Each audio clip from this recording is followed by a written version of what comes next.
Assalamualaikum warahmatullahi wabarakatuh. Demonstrasi kontekstual. Modul 1.4. Budaya positif. Dengan saya Annisa Janati, SMK Negeri 1 Anggana. Calon guru penggerak angkatan 11. Kabupaten Kutai Kartanegara. Bersama fasilitator saya Bapak Edi Dwi Susanto. Dan pengajar praktik saya Bapak Muhammad Taufik. Pada demonstrasi kontekstual modul 1.4 budaya positif akan dibahas segitiga restitusi. Penerapan segitiga restitusi.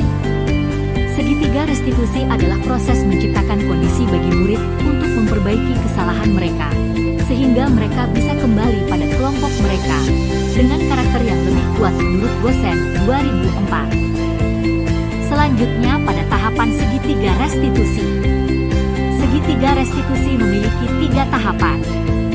Yang pertama menstabilkan identitas. Yang kedua validasi tindakan yang salah. Dan yang ketiga menanyakan keyakinan.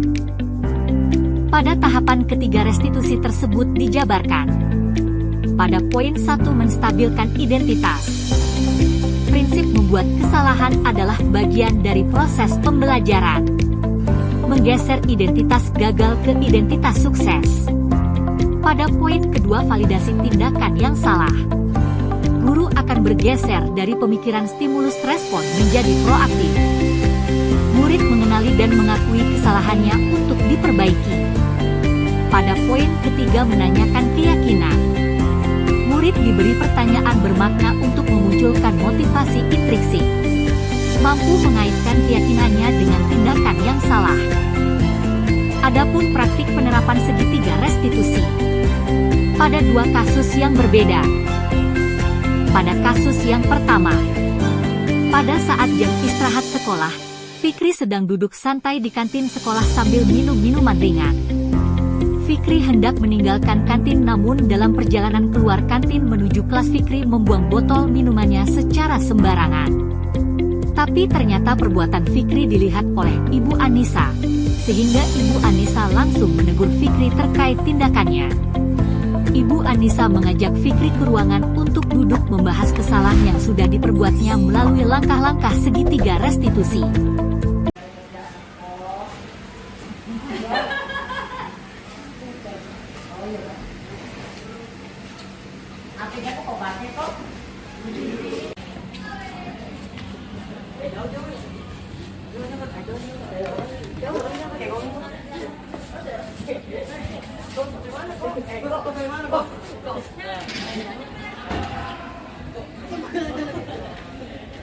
Fikri? Ibu Anissa. Apa itu? Nah, botol, Bu. Sampah ya? Iya, Bu. Saya belum pernah ya, Bu.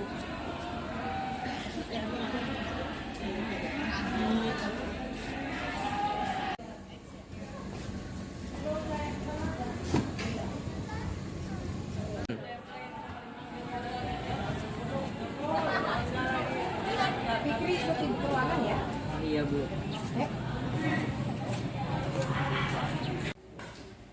Ayo Fikri.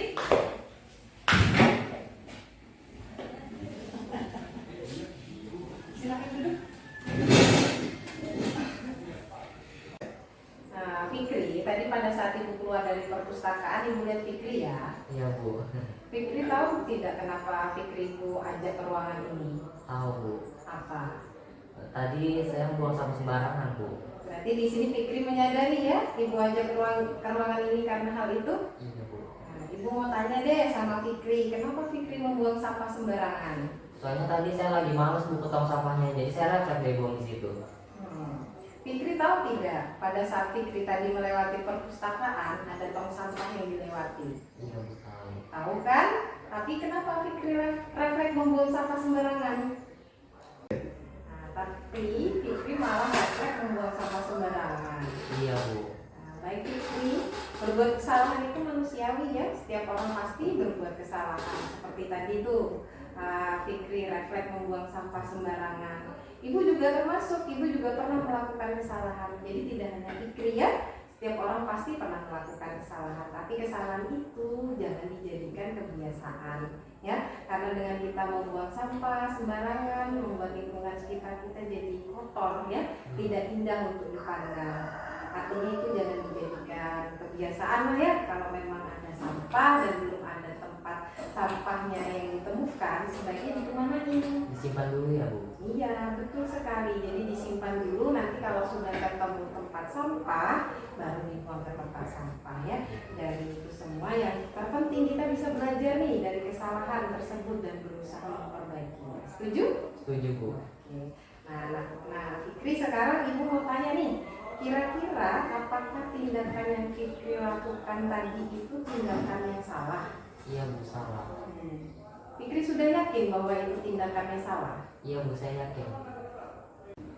Nah, kira-kira kalau Fikri tahu tindakan itu salah, sekarang apa yang ingin Fikri lakukan untuk memperbaiki kesalahan itu, supaya kesalahan itu tidak terulang kembali? Mungkin saya akan membiasakan diri saya Bu untuk membuang sampah pada tempatnya, dan kalau belum ada tong sampah di sekitarnya, saya akan menyimpan sampah tersebut. Nah, benar Fikri ya, itu sudah bagus ya, dimulai dari merubah diri. Kemudian seandainya nih nanti Fikri mengulangi kesalahan ini lagi, dilihat oleh teman-temannya, bisa menjadi contoh yang buruk bagi mereka ya, sehingga mereka jadi ikut-ikutan buang sampah sembarangan. Kan kita mau menciptakan lingkungan yang bersih. Jadi sini Fikri sudah tahu ya, tindakan yang Fikri lakukan itu adalah sebuah kesalahan. Fikri di sini juga sudah berusaha bagaimana supaya tidak terulang lagi. Ya, jadi pertanyaannya Ibu sekarang, jika membuang sampah sembarangan, itu melanggar keyakinan kelas yang sudah kita sepakati. Nah, kalau ia melanggar, keyakinan kelas mana yang dilanggar? Di bagian menjaga kebersihan lingkungan sekolah ya Bu? Iya, betul sekali ya. Jadi salah satu keyakinan kelas yang sudah kita sepakati yaitu menjaga lingkungan di sekolah. Ya, selanjutnya Fikri mau melakukan apa nih jika ingin sekolah kita bersih, sehat, dan nyaman?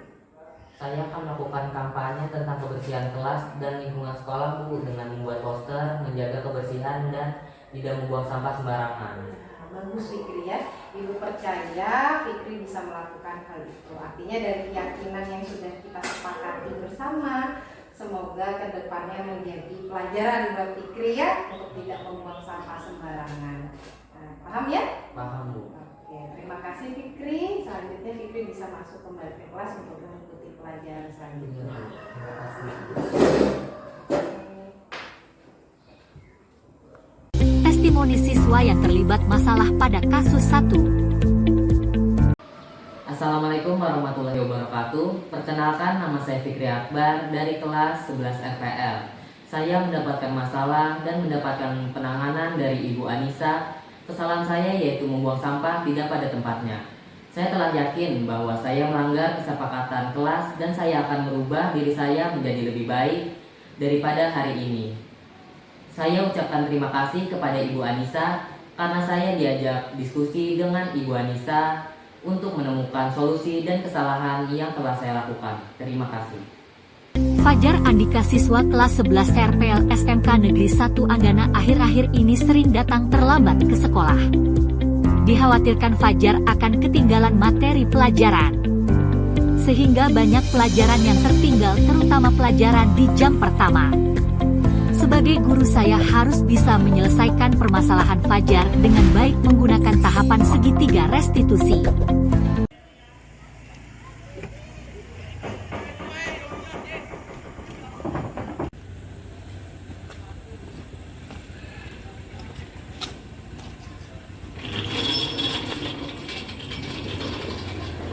Waalaikumsalam.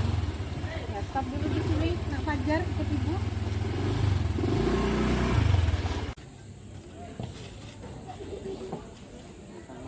Waalaikumsalam. Apakah Fajar tahu masuk sekolahnya di sekolah kita jam berapa? Tahu Bu, jam 7:30. Fajar kan udah tahu nih masuknya jam berapa.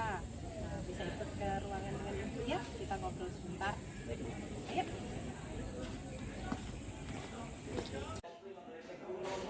Ayo Fajar.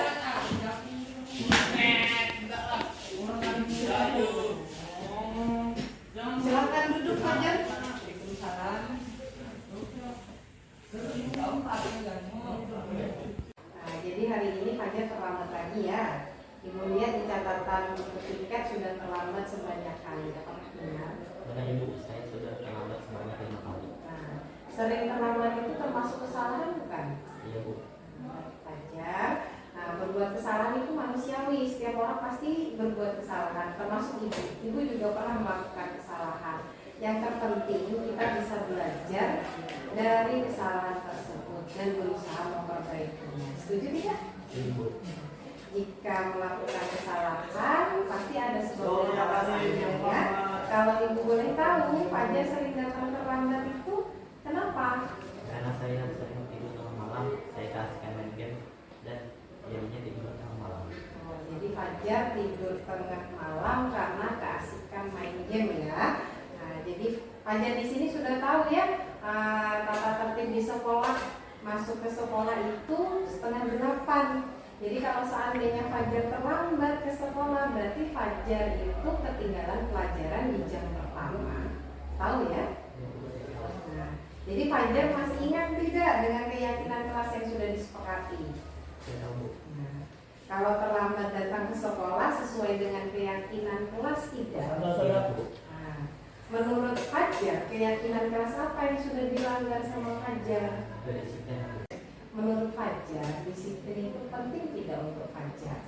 Penting Bu, dapat membuat saya datang tepat waktu dan bisa menghargai waktu. Betul sekali. Jadi menghargai waktu itu penting dan sangat bermanfaat ya untuk kita. Seperti kita dapat menghargai orang-orang yang di sekitar kita, pekerjaan jadi tidak menumpuk dan kita juga dapat melatih rasa kepedulian. Ya Bu, saya menyesal karena sering datang terlambat ke sekolah. Dan saya mohon maaf karena sering datang terlambat ke sekolah. Iya Fajar sudah melakukan sikap yang sangat baik yaitu dengan minta maaf. Menurut Fajar, apa yang akan Fajar lakukan agar tidak datang terlambat lagi ke sekolah? Saya berjanji bahwa besok saya akan datang tepat waktu dan tidak bermain game sampai larut malam yang menyebabkan saya kesiangan dan terlambat ke sekolah. Nah, baik Fajar.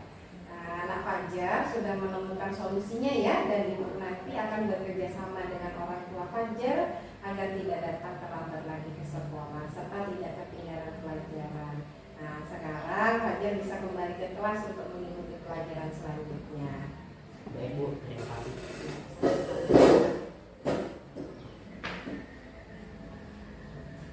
Testimoni siswa yang terlibat masalah pada kasus 2. Assalamualaikum warahmatullahi wabarakatuh. Perkenalkan, nama saya Fajar Andika dari kelas 11 RPL.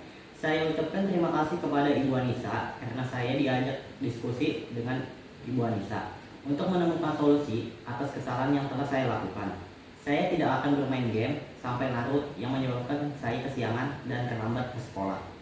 Terima kasih. Sekian dan terima kasih.